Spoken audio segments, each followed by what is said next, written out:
I've seen some very well-known players who actually hold it this way and play, and they do get tremendous amount of speed. I don't know how they get that, because you would think this is counterintuitive, but so there are multiple ways that the strikers are held on the Santoor. But the one that my guru uses, and I've seen almost a majority of players use, is this one, where you actually are holding it between the first two fingers, and you use the thumb to control the movement of the striker. And the reason why this comes in useful is because of the way that we actually do the mean, which is gliding from one note. So you're able to actually be able to use this thumb to actually provide a little bit of control when I'm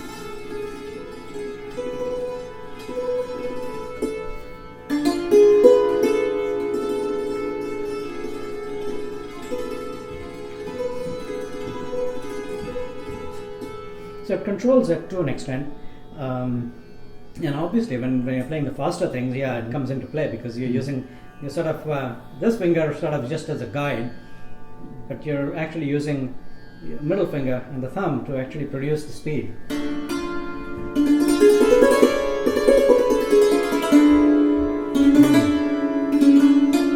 you're basically moving it. So you're using actually pivoting between the thumb and the middle finger.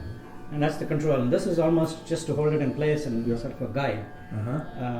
So when we do the alap, for example, we do the slower pieces, and that's where the gliding technique comes in.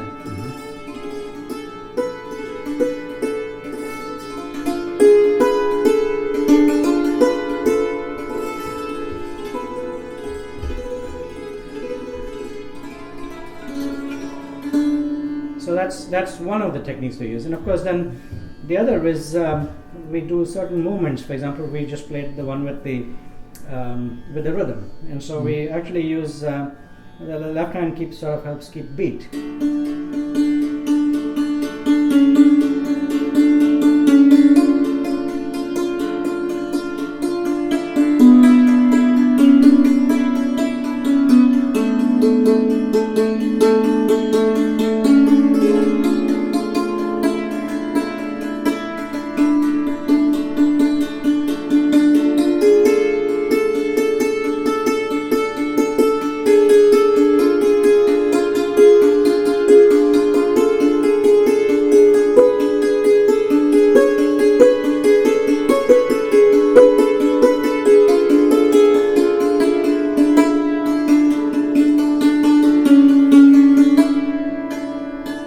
And then we also do the piece which is called dhira dhira, which is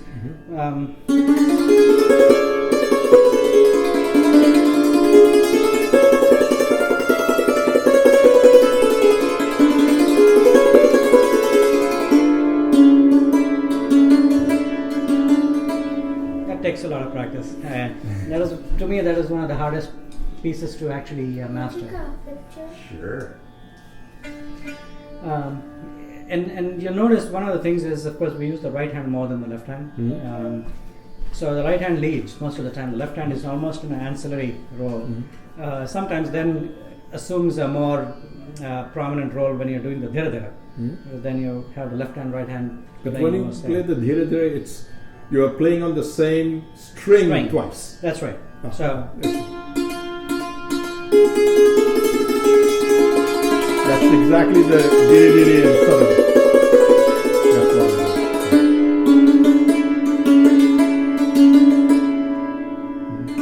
is. So those are the basic things, and then there are of course some variations to that. My guru does this, and I don't, because I don't have that control. But he actually uses the left hand sometimes to provide a damper. So,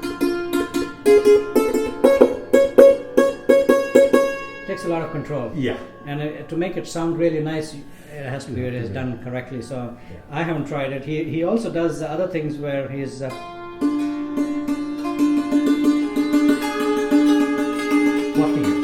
plucking with one hand and then keeping the rhythm with the other hand. Again, that requires tremendous amount of speed control. Yeah. So those are some of the, I think, more advanced techniques that someday maybe I'll get to.